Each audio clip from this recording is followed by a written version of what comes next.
Buenas noches con todo.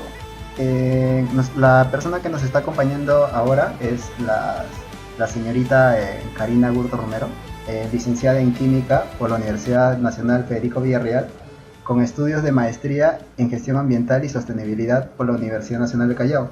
Cuenta con más de 14 años de experiencia en gestión ambiental hídrica en el eje calidad a través de la evaluación, supervisión y fiscalización de los recursos hídricos. Buenas noches, Karina. Buenas noches, chicos, un gusto poder conocerlos y Sí, poder Karina. ayudarlos y levantar cualquier duda que tengan. Sí, Karina.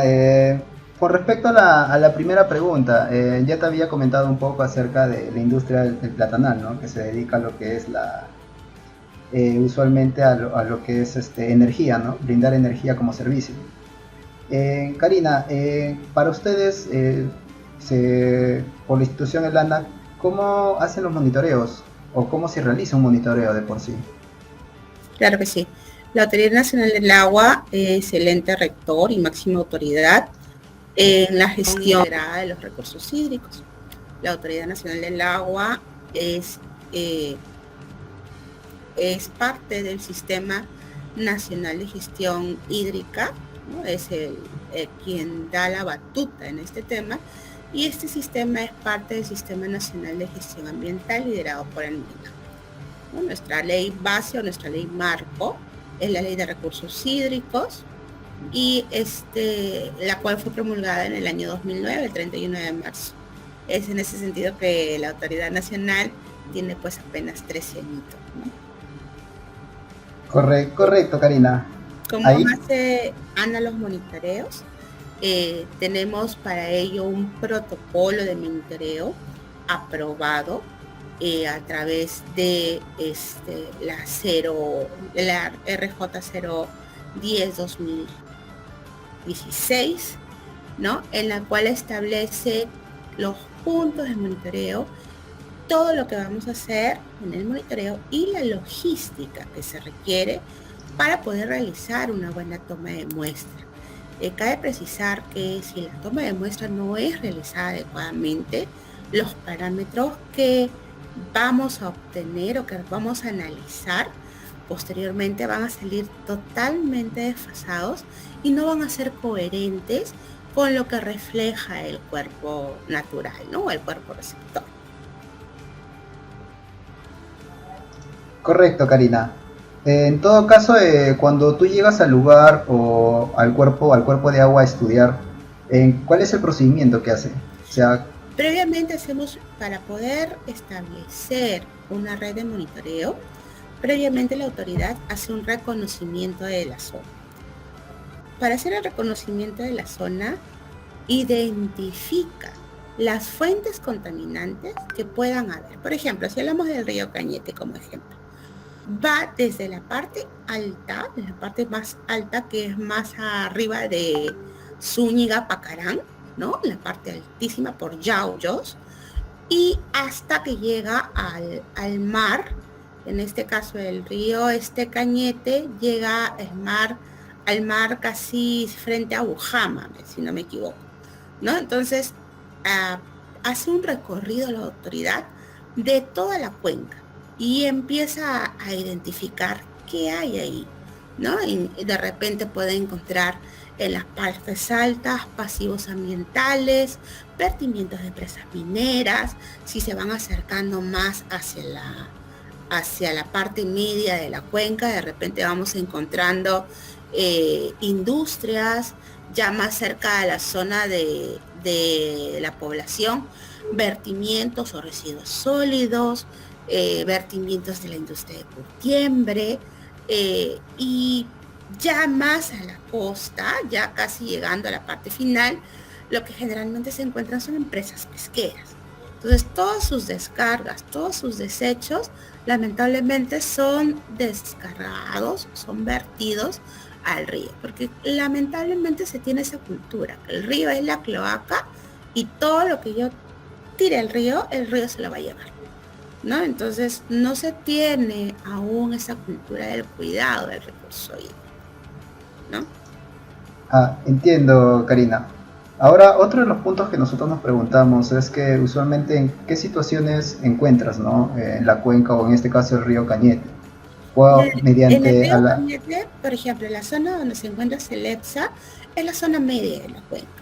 En esta zona, ¿y por qué está ahí Celepsa? Estratégicamente hay un desnivel. En ese desnivel se genera como una cascada y la caída genera energía. Es por eso que esta empresa está asentada en esa zona. ¿Qué hemos encontrado ahí? Cerca, botaderías de residuos sólidos, hemos encontrado también descargas, ¿no? Y justamente tenemos un punto de monitoreo cercano para ver cuál es la influencia de esta empresa en el cuerpo natural de agua y si esto genera o no una posible afectación en el río Cañete.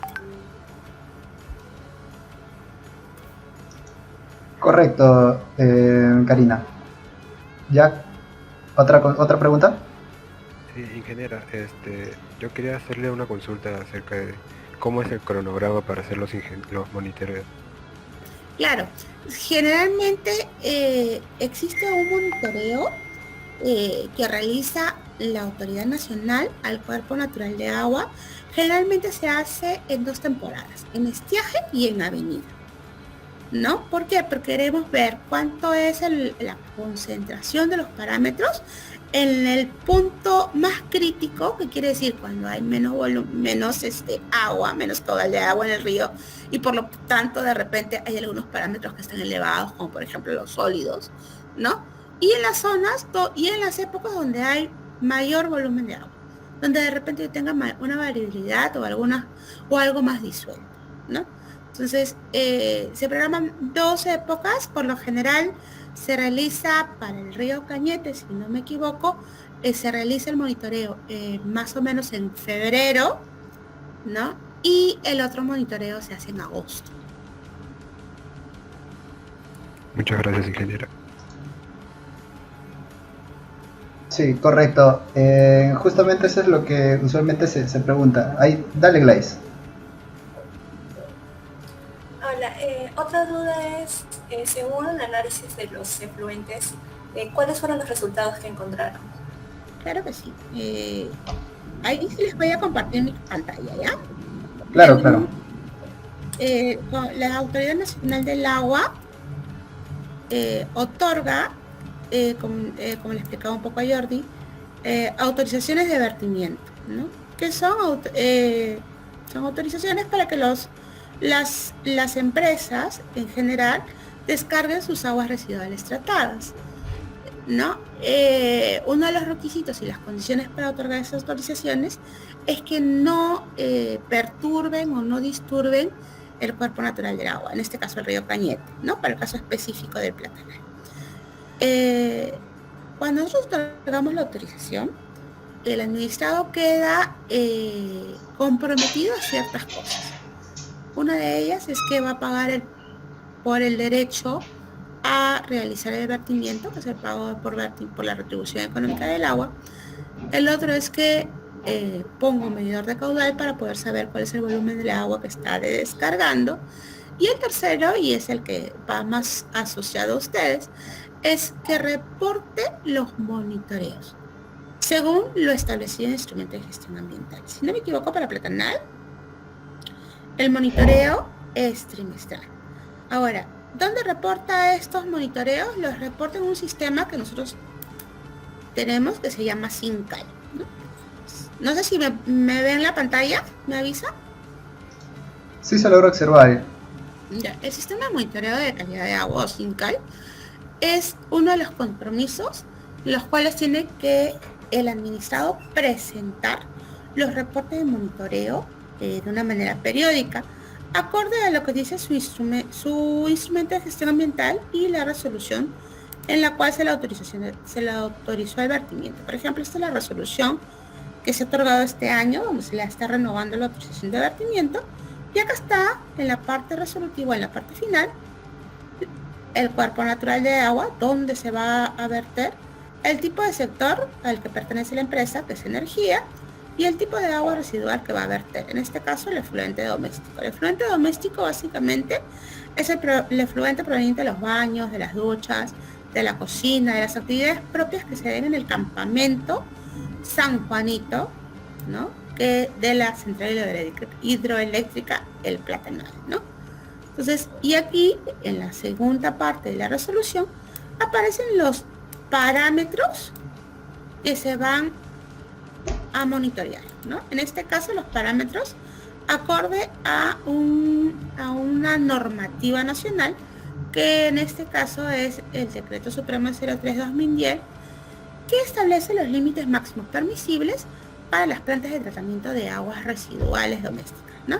Y los parámetros son estos: potencial de hidrógeno, aceites y grasas, coliformes, demanda bioquímica de oxígeno, que es la DBO en 5 días, demanda química de oxígeno, los sólidos totales en suspensión y la temperatura. Además de ello, el administrador tiene que remitir de manera trimestral, como se ve aquí, el caudal y el volumen acumulado. Entonces, un poco para ver los resultados del Platanal. El sistema nos permite a los evaluadores ver, ya sea del efluente o del cuerpo natural del agua. En los puntos, si es el cuerpo natural de agua, aguas arriba o aguas abajo del vertimiento. Díganme ustedes qué punto quieren saber, qué parámetro quieren que les explique y lo colocamos. ¿Qué les parece? Excelente, Karina. Nos gustaría saber un poco de todo en realidad, porque como te dije, es una entrevista que queremos abarcar la mayor parte posible y tener la información más concisa y necesaria para poner en conclusiones dentro del trabajo. Si se podría casi la mayoría de ellos, excelente. Sí, mira, lo vamos a ver uno por uno y luego también lo podemos ver en global, ¿ya? No hay problema. Por ejemplo, para esta autorización de vertimiento, como les decía, es de aguas residuales domésticas, y el parámetro básicamente que caracteriza las aguas residuales domésticas son dos: los coliformes termotolerantes y la demanda bioquímica de oxígeno. ¿Qué les parece si vamos primero a la demanda bioquímica, ya? Claro, nos parece excelente. Marco el parámetro.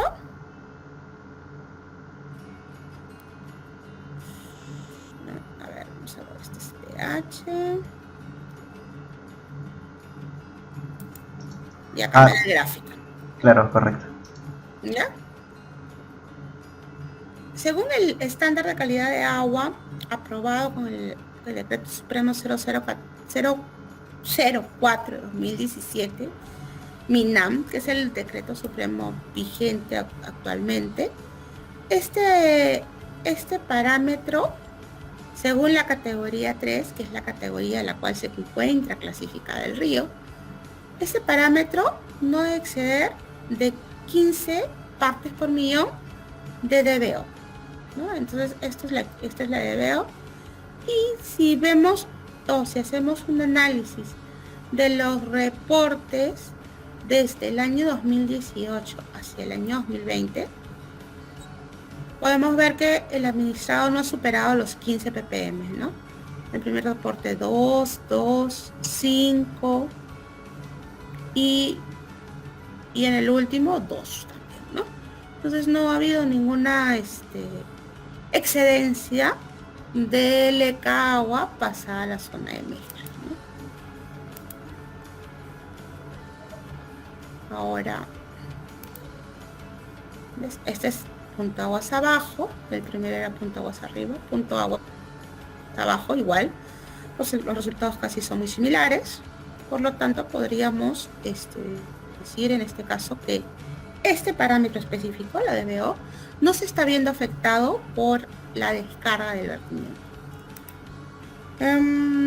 Por ejemplo, para el caso de los coliformes, o la probabilidad de coliformes, sí ya es un poco mayor, ¿no? Ya casi ha habido una excedencia, lo vemos aquí, ¿no?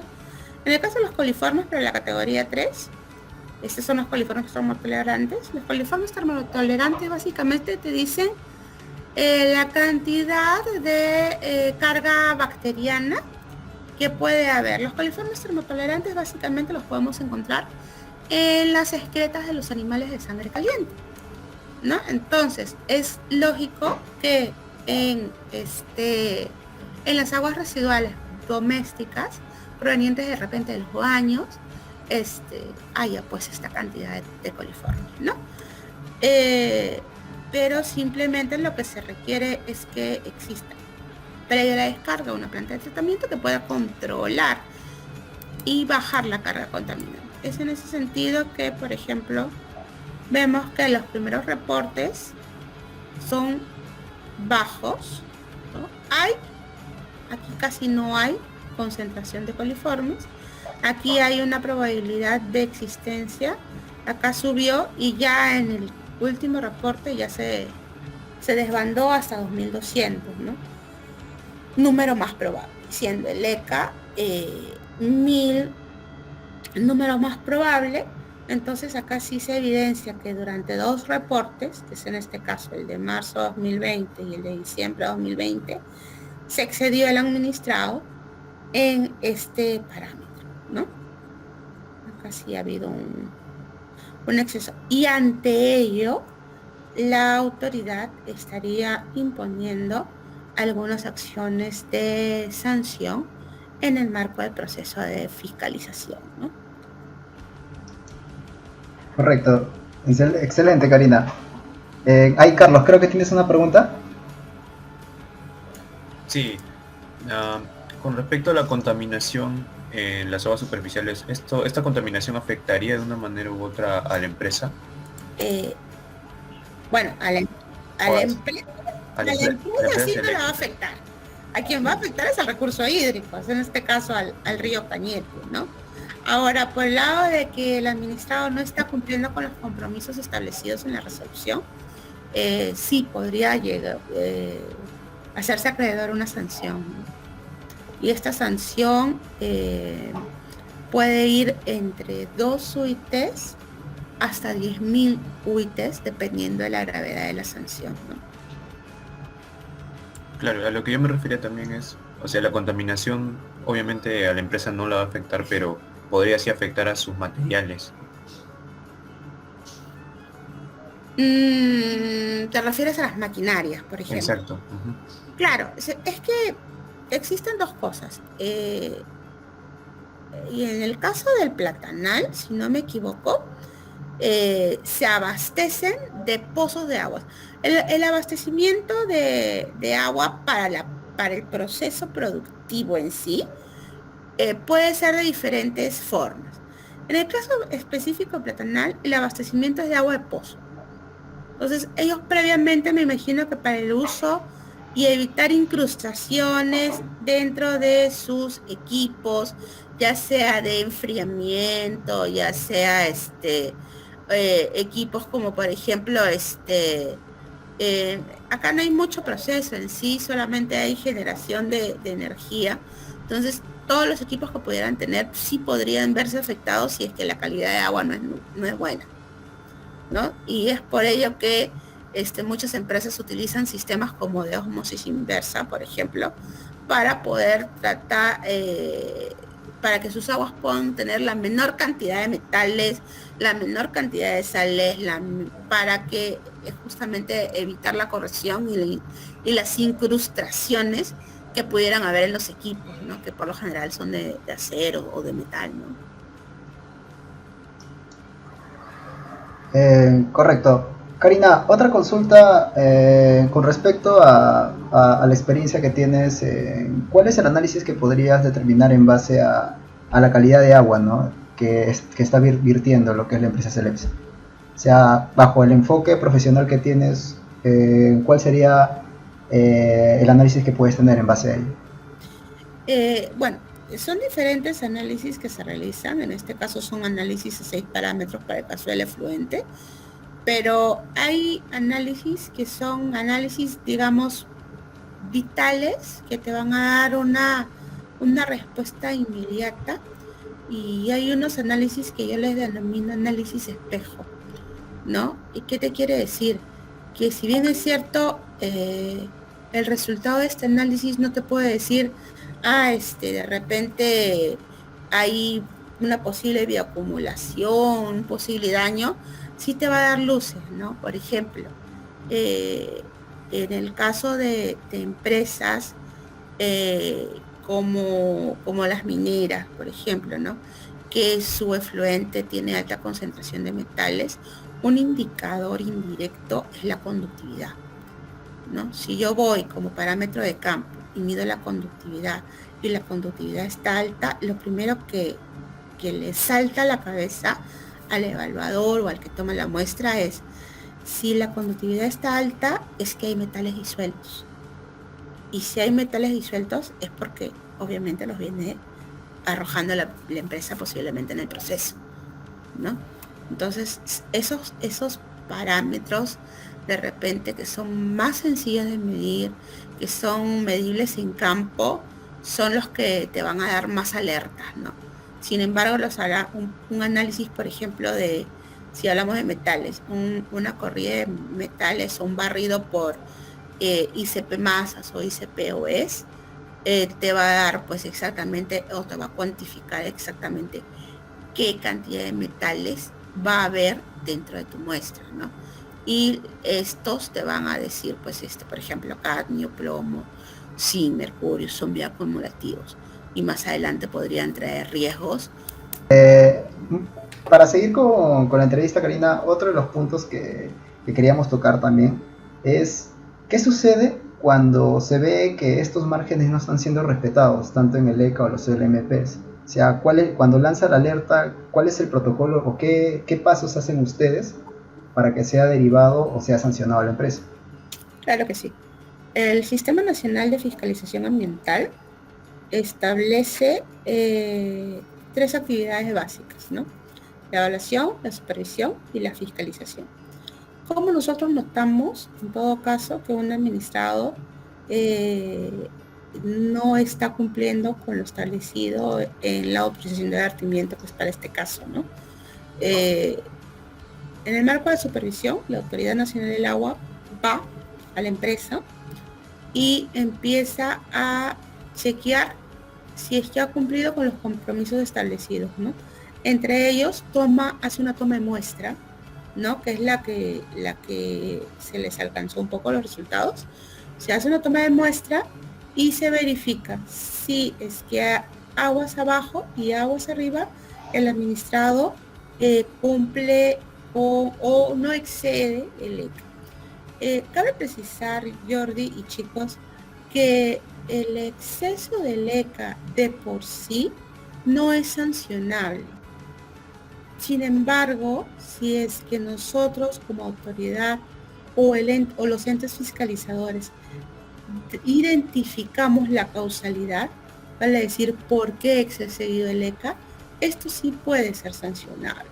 Y es en ese caso que nosotros siempre hacemos las tomas de agua, tanto aguas arriba y aguas abajo. Ese es el objetivo, ¿no? Saber si aguas arriba está, por decirte, con 10 ppm de mercurio y aguas abajo está con 100 ppm de mercurio, ahí tú puedes decir, oye, ¿por qué? ¿Qué ha pasado, no? Entonces, ahí sí tú puedes decir, el vertimiento, que de repente es el único que hay en la zona, es el que está afectando el cuerpo de sector. Y ahí pasamos de una etapa de supervisión inmediatamente a una etapa de fiscalización, ¿no? Y se levanta el acta del caso, se inicia ya en oficinas, se hace la evaluación y se inicia el procedimiento administrativo sancionador con la notificación de los hechos, ¿no? Por ejemplo, se ha encontrado un vertimiento de la empresa, por ejemplo, para el caso del ejemplo, Celepsa, la cual está generando una afectación en el río Cañete, ¿no?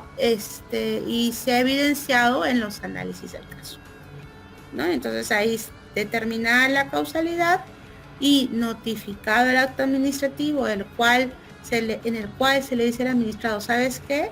Podrías ganarte una sanción que podría oscilar entre 2 a 10.000 UITs, dependiendo de la gravedad. Entonces ya el administrado, luego de esta notificación, tiene 5 días hábiles para poder respondernos, ¿no? De repente me dice, ¿sabes qué? Esa tubería no es mía, o de repente, ¿sabes qué? Ese análisis que te he presentado, de repente no está adecuado, yo no sé. El administrado tiene todo el tiempo para, y tiene 1001 formas de justificar su infracción. Y es la autoridad quien evalúa si esta justificación es válida o no, ¿no? Y determina si corresponde o no corresponde la sanción del caso. Por lo general, la Autoridad Nacional del Agua impone una sanción administrativa. Asimismo, como parte del proceso de sanción, puede poner algunas medidas correctivas, ¿no? Entre ellas, por ejemplo, disponer que el administrado deje de hacer el vertimiento al cuerpo natural de agua, ¿no? O sea, Karina, el hecho es de que se tiene que hacer todo un procedimiento, entre comillas, burocrático, para poder recién presentar una notificación y en base a ello... No es burocrático, es un procedimiento que está establecido dentro de la normativa nacional, o lo que nosotros conocemos como el tubo de la LPAC, ¿no? Que es el texto único que establece el Ministerio de Justicia, el MINJUS, para los procedimientos administrativos generales que tienen que tener todas las entidades públicas. Ah, correcto. En todo caso siempre sucede eso. Pero el problema es de que cuando se encienden las alertas, ustedes presentan una notificación. Esa notificación es para que, entre comillas, la empresa o la persona jurídica pueda dar la sustentación del porqué. Después ustedes analizan eso y en base a ello recién se le puede implementar una sanción. Luego del análisis, claro, hay un proceso de análisis de los descargos del administrado, ¿no? De repente, por ejemplo, yo veo que hay una tubería que está descargando agua roja, supongamos, ¿no? Pero en el caso de Celepsa específicamente, Celepsa solamente genera energía. Entonces no podría o no tendría de dónde sacar agua roja a no ser que haya botado pintura, ¿no? Entonces el administrador te va a decir, pero en mi procedimiento yo no uso nada rojo. Entonces de repente esa tubería no es mía, es del vecino. Y tú vas y el vecino de repente es, no sé, por decirte cualquier cosa, ¿no? Es Empresas Tecno. Que justo ese día que tú pasaste por ahí para supervisar, estaba lavando sus tanques de pintura roja. Entonces el administrado ya hizo su descargo, ya es válido, ¿no? Entonces corresponde a la autoridad tener la experticia, tener la astucia de saber evaluar qué es lo que descarga el administrado, ¿no? Qué es lo que te dice y si lo que te dice es cierto o no es cierto, ¿no? Correcto, Karina. Entonces, para concluir ya con esta entrevista, podríamos determinar en todo caso que la empresa selecta sí respeta los márgenes, sí respeta los ECAs y los LMPs. Mira, para su efluente doméstico, porque la empresa Celepsa no va a tener un efluente industrial, porque su proceso solamente genera energía. Por lo tanto, no tiene un proceso industrial en sí. Más que generar energía, y lo que bota es agua a veces hasta más limpia que la que capta. Porque capta agua del río, pasa por un proceso de turbinado, ¿no? Y para que pueda pasar por sus turbinas, primero tiene que bajar o disminuir la cantidad de sólidos que tiene el río. Entonces, cuando la empresa devuelve el agua que tomó al río, incluso la devuelve hasta a veces más limpia, ¿no? Es por ello que el proceso de Celepsa, por lo general, lo único que vierte y por lo cual tiene una autorización es de su campamento, ¿no? de sus aguas residuales domésticas, ¿no? En la mayoría sí se ha visto de que cumple con su LMP, ¿no? Con la norma establecida para este tipo de aguas, y no está excediendo los ECA, salvo en unos casos puntuales, como por ejemplo los coliformes, ¿no? Que es lo que les estaba enseñando en el sistema que tenemos, ¿no? Y efectivamente nosotros cuando hacemos la evaluación, hacemos no solo la evaluación de la data que tenemos, sino de cuando vamos a campo. Y cuando vamos a campo, corresponde pues que seamos como quien dice bien moscas, ¿no? Ver de repente no solamente qué bota el administrado, sino que hay alrededor, ¿no? Si de repente tú encuentras un agua que tiene bastantes algas, lo primero que se te va a ocurrir como evaluador es, acá crecen algas, pero ¿por qué crecen? Porque hay nutrientes. ¿Y quién las nutre? Las nutre el fósforo, las nutre el nitrógeno, las nutre el oxígeno, ¿no? Esos son los parámetros que de una u otra forma indirectamente tú puedes ver cuando estás en el campo y que no los ves en el laboratorio y tampoco los ves desde tu escritorio, ¿no? Entiendo, creo que quedó muy claro. Más bien, Karina, agradecerte mucho por el tiempo impartido con nosotros, por al menos responder las preguntas que teníamos y de alguna u otra manera solidificar el informe que estamos realizando.